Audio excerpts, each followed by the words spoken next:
Alors bonjour Olivier, comment ça Bonjour va? Stéphanie, ça va très bien et toi? Oui, alors on se donne rendez-vous pour mon deuxième podcast sur comment on rêve demain. Et puis je voulais t'inviter parce que je pense que tu as plein de choses à nous raconter qui sont fort intéressantes. Avant de commencer, j'aimerais que tu nous expliques, ben, tu es qui Olivier? Alors je suis consultant en management, je suis formateur, je propose des formations en particulier au management de l'intelligence collective, ce que j'appelle l'excellence décisionnelle, et aussi au management digital. Comment, alors c'est beaucoup plus loin que le management à distance, c'est comment développer l'efficacité collective avec le réseau social d'entreprise. Donc c'est pas juste essayer de réduire la distance par le téléphone ou etc. C'est vraiment, et d'ailleurs ça s'inscrit bien dans la dynamique de télétravail, donc de télémanagement, où on voit que la technologie est quand même un peu plus efficace quand on l'a que le téléphone. Voilà, en quelques mots. Ouais, puis Et là, puis je suis également l'auteur de 9 livres, oh, dont bien. 5 qui traitent spécifiquement de la dimension intelligence collective. Puis on peut les trouver où? Alors, on les trouve sur Amazon principalement, voilà, pour la version papier. Et puis, j'ai aussi mon propre site qui s'appelle axiopole.com pour ceux qui veulent la version e-book. Et petite particularité, je me suis fait un devoir de rendre mon contenu accessible gratuitement. Donc, mis à part un de mes livres qui est publié par Erol, tous mes livres on peut les lire en fait, c'est une sorte de freemium. On peut lire tout, enfin, donc sur mes 9 livres, 8 livres en mode freebook. Donc, faut tourner les pages, il faut aller sur mon site. Et après, bah, si on veut, on peut acheter la version e-book ou la version papier. Donc, les gens qui n'ont pas les moyens ou qui veulent goûter avant d'acheter, ils peuvent même lire l'intégralité du livre. Voilà. OK. Cool. Donc, pour ceux qui sont curieux de connaître un petit peu plus qu'est-ce que tu fais, ils vont pouvoir y aller. C'est ça. Là, toi, tu es consultant en plus à la fois en France et au Canada, c'est ça? En ce moment, tu es sur les deux continents? International. Oh, wow! Là, tu nous appelles d'où? Alors là, je viens d'arriver à Paris. Encore le jet lag. J'espère que je vais pas être trop perturbé. OK, parfait. Est-ce que tu peux nous expliquer justement dans tes un petit peu conférences, qu'est-ce que tu présentes, comment ça se passe par rapport à tes sujets? Bah, principalement, donc moi, je viens de sortir un livre qui s'appelle L'excellence décisionnelle, hein, qui est le pendant de l'excellence opérationnelle. L'excellence opérationnelle, c'est courir vite, et l'excellence décisionnelle, c'est de courir dans la bonne direction. Donc, je propose cette conférence-là, et puis j'ai aussi évidemment des conférences sur le management digital. J'explique un petit peu la différence avec le management à distance et en quoi ça peut aider à développer à la fois l'efficacité collective, mais aussi l'intelligence collective à distance. D'accord, OK. Puis là, avec tout ça, moi, je pense que c'est un sujet tellement d'actualité. Moi, je t'inviterais à répondre à ma question phare. C'est comment rêves-tu le demain, justement, dans les organisations? Comment on peut rêver avec tout ce qu'on connaît, tout ce on a vécu en ce moment? Comment on peut quand même rêver notre demain? Alors, ta question, heureusement, je l'avais entendue avant parce que ça peut donner un peu le vertige, mais quelque part, bon, j'ai quitté le salariat il y a une vingtaine d'années, Mhm. euh, justement pour accomplir un rêve. Et ce rêve, c'est un peu ta question en fait. C'est comment je rêve le monde de demain. Et euh, alors c'est mon rêve quelque part. Hein. Mhm. C'est pas dans l'absolu. Évidemment, il y a des personnes qui rêvent d'autres choses. Mais en tous les cas, ce dont je rêve pour demain dans le monde de l'entreprise, euh, c'est plus d'intelligence collective. Donc ça veut dire en finir définitivement avec le paradigme taylorien du chef qui pense et des collaborateurs qui exécutent, ce qui ne correspond pas à la fin de la hiérarchie, la fin de la pyramide, la fin du chef, mais parce qu'il faut une responsabilité, mais la co-construction de la décision qui sera prise ensuite seule, donc ce que j'appelle décider seul, mais éclairé par l'intelligence collective. Donc ça, c'est la première partie de mon rêve, parce que quand le chef décide seul en haut de sa tour d'ivoire, ben le rêve en haut devient souvent le cauchemar en bas. Et en bas, on parle d'environnement de travail toxique, de désengagement, etc. Donc ça, c'est la première partie du rêve. Mais je me Et puis souviens du concept de la tour d'ivoire. Elle est vraiment, elle est très parlante, hein? et puis la deuxième partie du rêve, c'est que j'ai toujours, bon, je suis un peu ce qu'on appelle un explorateur. Je suis très curieux de tout ce qui se fait de nouveau. Et je trouve que les technologies sociales sont un moyen très puissant de développer l'intelligence collective et, petite cerise sur le gâteau en ce moment, démontrent leur capacité également comme contribution à l'excellence opérationnelle. Donc en fait, un réseau social entreprise type Office 365, enfin, bref, les blogs, wiki, forums, flux d'activités, gestion de tâches collaboratives, toutes ces, gros, il y a une quinzaine de fonctionnalités qui permettent non seulement de continuer à garder une efficacité collective en mode télétravail ou télémanagement, management à distance, en excellence opérationnelle, donc dans l'aspect Foucault et Ruiz, mais évidemment également en aspect excellence décisionnelle dans la dimension co-construction. Donc le monde que je rêve, et c'est ce monde dans lequel on a beaucoup plus de co-construction entre les collaborateurs dans l'entreprise et où on a beaucoup plus de digital sans tomber dans l'excès, c'est-à-dire que je ne propose pas de mettre à terre l'excellence opérationnelle, mais de mettre en amont l'excellence décisionnelle. Et je ne propose pas de mettre à terre le face-à-face, les rencontres, mais tout simplement d'enrichir la relation humaine par le digital. Donc ça fait 20 ans en fait que je porte ce rêve. C'est comme un visionnaire, finalement. Ben oui, alors avec toutes les conséquences, hein, Comme en quoi? termes de ce qu'on appelle le time to market, tu vois, quand tu proposes Ouais. des choses, les technologies sont pas prêtes, etc. Quand j'ai démarré il y a 20 ans en disant, ben, vous savez, peut-être que vous pourriez faire certaines étapes de co-construction avec un forum de discussion, les gens, on était en 2002, hein, les gens ouvraient le formulaire de la page web pour remplir le champ de saisie dans le forum de discussion. Et après, il cliquait dans la croix en haut à droite, c'est la petite croix dans le Ouais. carré rouge avec la croix blanche. Il fermait et après il disait ça n'a pas marché. Ils n'avaient pas vu le bouton valider en bas. Alors aujourd'hui, ça n'existerait plus. Mais moi, quand j'ai démarré avec cette idée, il faut faire de l'intelligence collective par le digital, les gens, en gros, c'est comme s'ils éteignaient leur ordinateur, quoi. Puis ils disaient ça marche pas. Puis Voilà. aujourd'hui, ça résonne? Bah, aujourd'hui, on a la conjugaison vraiment de cette arrivée des téléphones intelligents qui a vraiment éduqué massivement les gens aux technologies, tu vois, dans LinkedIn, toutes les conversations. Donc les gens ont appris finalement, même si l'entreprise est un petit peu à la traîne, ils se sont vraiment professionnalisés dans le bouton valider, compétence numéro un, réseaux sociaux. Et ça leur a montré qu'ils pouvaient être inspirés. Et donc, ça leur a dit, mais si moi, je suis inspiré par ce que je lis sur LinkedIn, sur Facebook, sur Twitter, pourquoi pas, dans l'entreprise. Et puis, il y a là vraiment cette petite cerise sur le gâteau dans l'accomplissement de ce rêve. Alors, c'est mon rêve, mais c'est mon rêve parce que je pense que c'est pour le bien de tous. Hein. Pourquoi le digital? Ben, tout simplement pour accélérer la co-construction.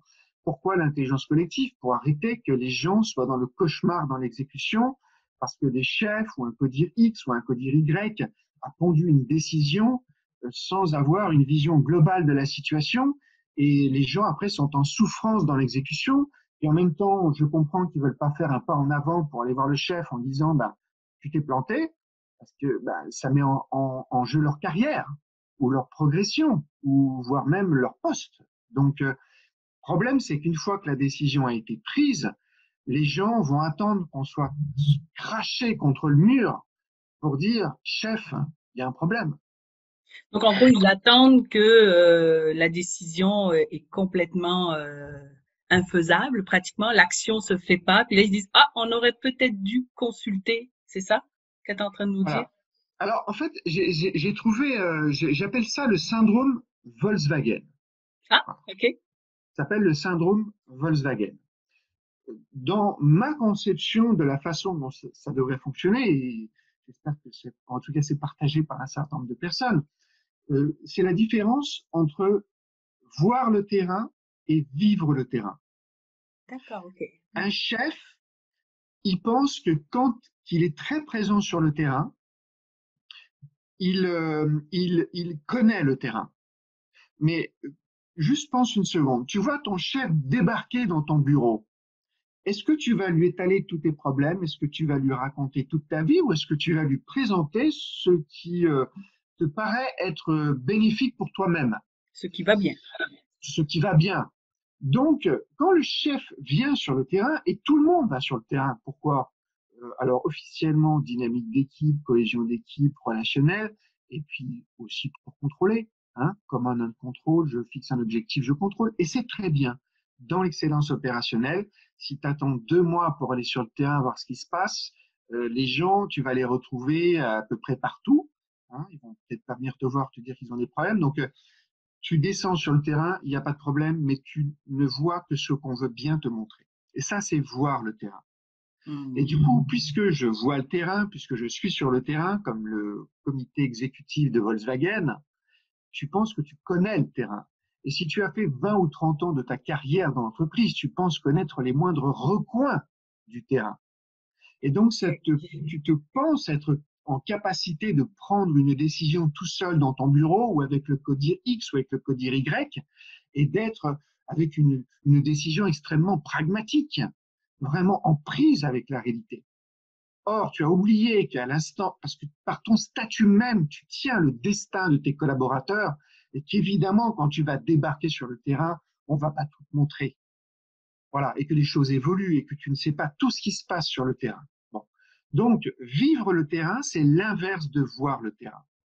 Vivre le terrain, c'est pas descendre de ta pyramide pour aller sur le terrain voir ce qui se passe, c'est faire monter le terrain au sommet de la pyramide.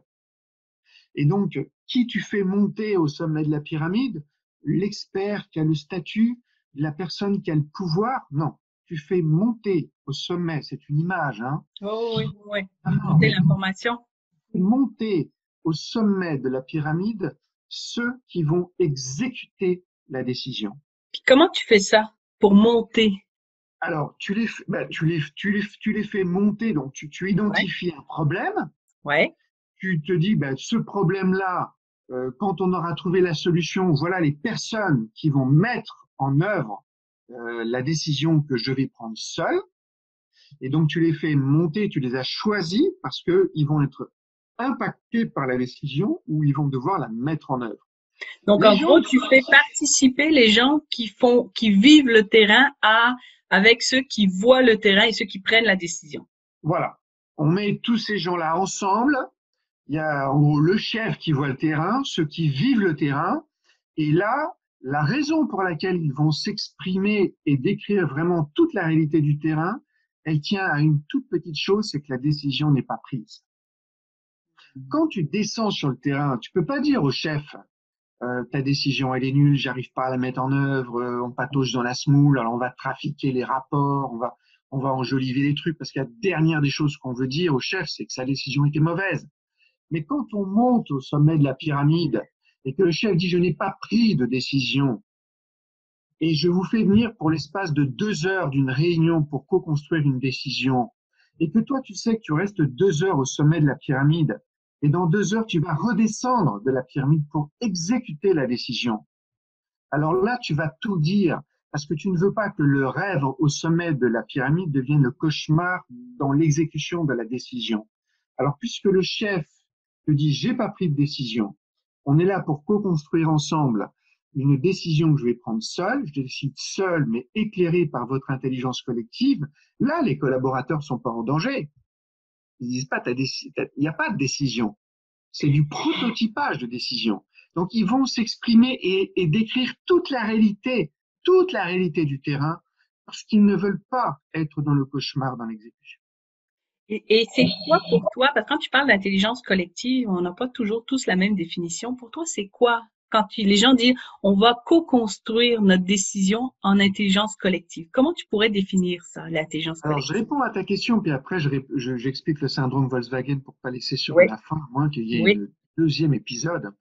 Donc, il y a une grosse confusion qui est faite entre intelligence collective et intelligence créative. Oui. Depuis 20, 30 ans, on sort des méthodes qui sont issues d'agences de publicité, des techniques de brainstorming, de design thinking, qui sont conçues pour concevoir des nouveaux produits, des nouveaux services.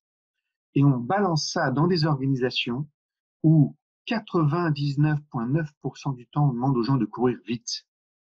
OK? Et on leur met, et en fait, on utilise des techniques de ce que j'appelle de co-création, qui nécessitent une pensée divergente créative et qui n'ont pas du tout été adaptées pour moi, ce que j'appelle la co-construction. Que co-construire, ce n'est pas co-créer. Co-créer, c'est diverger, trouver des idées folles, sortir du cadre. Co-construire, en fait, c'est avoir une approche holistique et systémique, c'est-à-dire, c'est des idées existantes, c'est vivre le terrain, c'est ce qui est déjà dans la tête des gens, ce que j'appelle l'intelligence terrain, l'intelligence de la situation. Et il faut essayer d'hybrider des idées existantes pour faire émerger, alors c'est de la pensée divergente, mais c'est de la pensée divergente sur l'existant pour agréger des idées et bâtir une solution avec des idées existantes. Donc c'est ça l'intelligence collective. C'est ça que je voulais que tu me parles, l'intelligence situationnelle. C'est ça que je voulais que tu mentionnes pour toi. Voilà. Et on met en très grande souffrance les collaborateurs quand on les met avec des techniques de créativité, parce que très peu de gens sont créatifs en fait.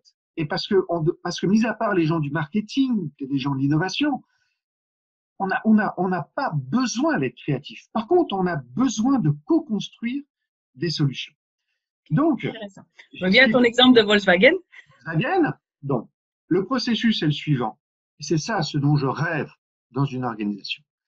Je rêve d'une différenciation entre les problèmes simples et compliqués dans lesquels l'excellence opérationnelle est suffisante. Avec mon expertise, je suis capable presque tout seul de dire voilà la solution parce que justement je suis l'expert, ce que j'appelle les problèmes simples et compliqués, des problèmes complexes dans lesquels c'est un certain nombre de décisions où il y a plusieurs départements qui vont être impactés. Donc les gens qui nous écoutent peuvent se dire quand on fait une nouvelle stratégie, quand on veut développer la performance, quand on veut faire la sécurité au travail, quand on veut se réorganiser, quand on se réorganise, mis à part si la réorganisation de mon équipe, ça impacte beaucoup d'entités dans l'organisation. Donc dès qu'on a des décisions qui impactent beaucoup d'entités, enfin au minimum 2-3 entités, on est dans ce qu'on appelle la complexité. Donc là, je pense que ce que tu dis, c'est que déjà, il faut faire la différence entre simple, compliqué et complexe. Et c'est ça que toi, t'amènes dans tes formations à essayer de faire comprendre aux gens qu'est-ce qui est simple, qu'est-ce qui est compliqué, puis qu'est-ce qui est complexe. C'est ça, hein? Et ça, c'est vraiment un point très important. Puis je te laisse poursuivre parce que je trouve que ce point-là est très important pour que les gens comprennent la suite des explications. Donc, les gestionnaires peuvent être confrontés à trois situations, comme on a dit, le simple, le compliqué et le complexe. Le simple et le compliqué, c'est ce qui réfère à l'excellence opérationnelle, il faut courir vite. Et franchement, tous les gestionnaires, les managers, ils ont une boîte à outils absolument incroyable qui fonctionne très, très bien pour résoudre les problèmes compliqués avec du temps et l'expertise, parce que c'est une dimension, c'est une expertise. Et il y a plein de décisions où on doit combiner des expertises, la stratégie, développement de performance, sécurité au travail, quand on se réorganise, quand on se réorganise avec son équipe, bon, ben voilà. Mais quand on se réorganise avec plusieurs départements, qu'on commence à avoir plusieurs entités, là, ça devient ce qu'on appelle complexe. Et l'intelligence collective, on en a besoin dans la complexité. Alors, j'explique maintenant le syndrome Volkswagen. On a toutes les briques là. On a posé un peu toutes les briques, voir le terrain, vivre le terrain, compliqué, complexe. Dans l'idéal, le monde dont je rêve, parce qu'il faut quand même répondre à ta question, c'est un monde dans lequel on co-construit la décision, non pas avec ceux qui ont un statut de chef ou de membre d'un CODIR, mais avec ceux qui vont exécuter une décision ou qui vont être impactés par la décision parce qu'ils vivent le terrain, ils ont l'intelligence de la situation. On les fait monter au sommet de la pyramide, c'est ça, vivre le terrain. Ils y passent 2 ou 3 heures. On co-construit avec eux un projet de décision. Ils vont dire tout ce qu'ils ont à dire puisqu'ils vont redescendre de la pyramide et ne veulent pas que leur rêve devienne un cauchemar. Le décideur ne perd pas son pouvoir. Il y a toujours une hiérarchie. Il y a toujours du pouvoir. Je décide même seul, mais je décide seul, éclairé par l'intelligence collective. Et je décide seul parce que je suis seul responsable. La responsabilité collective n'existe pas. Tout le monde, c'est ça. Ben, en fait, c'est délégation de pouvoir égale responsabilité, responsabilité égale imputabilité.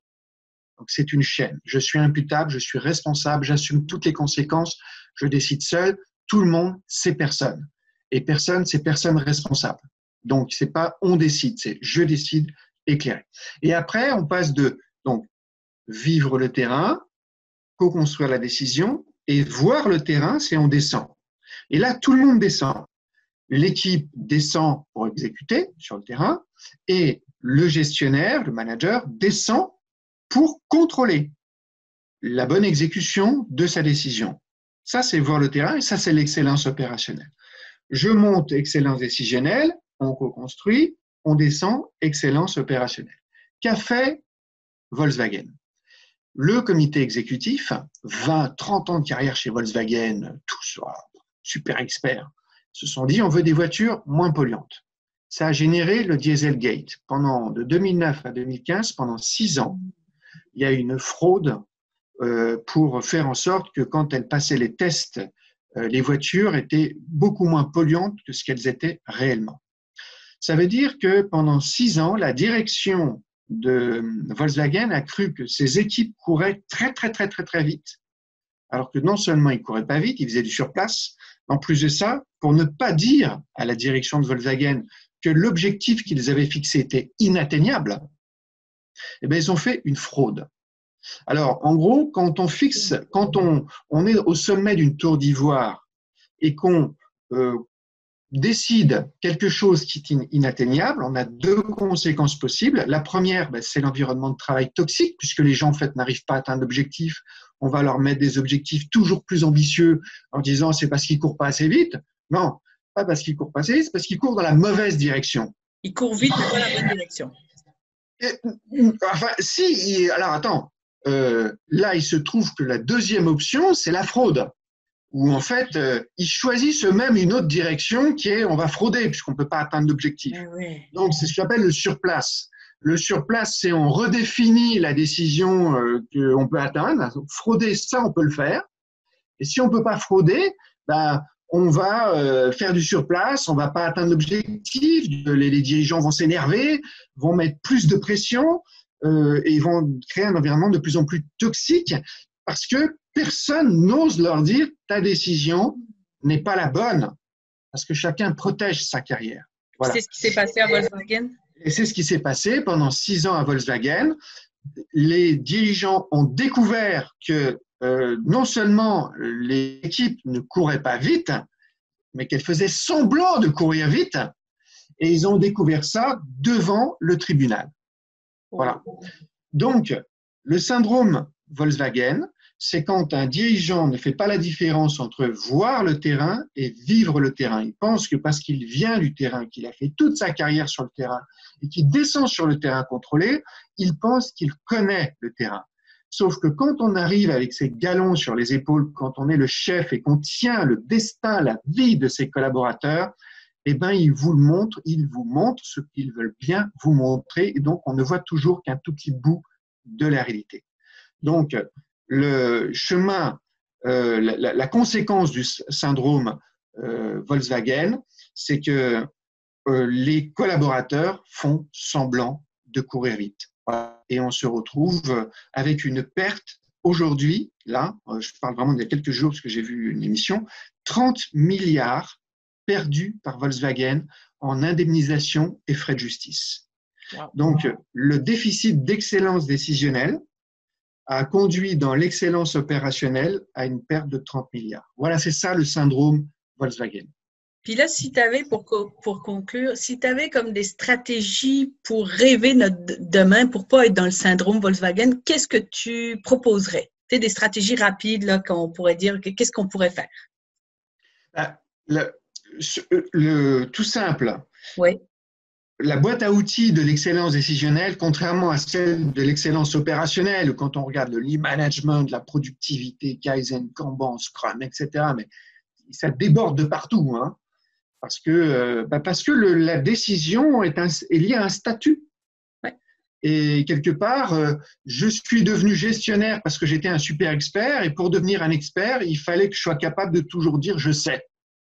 OK. Et donc, le jour où, arrivé au sommet de ma tour d'argent, on me dit tu vas devenir gestionnaire, je comprends pas que ce jour-là, ça devient une tour d'ivoire. Voilà. Et que Et je donc, vais qu'est-ce que tu être lui dans... proposes? Alors, ce que je Ouais. propose, c'est tout simplement de distinguer le compliqué et le complexe, D'accord.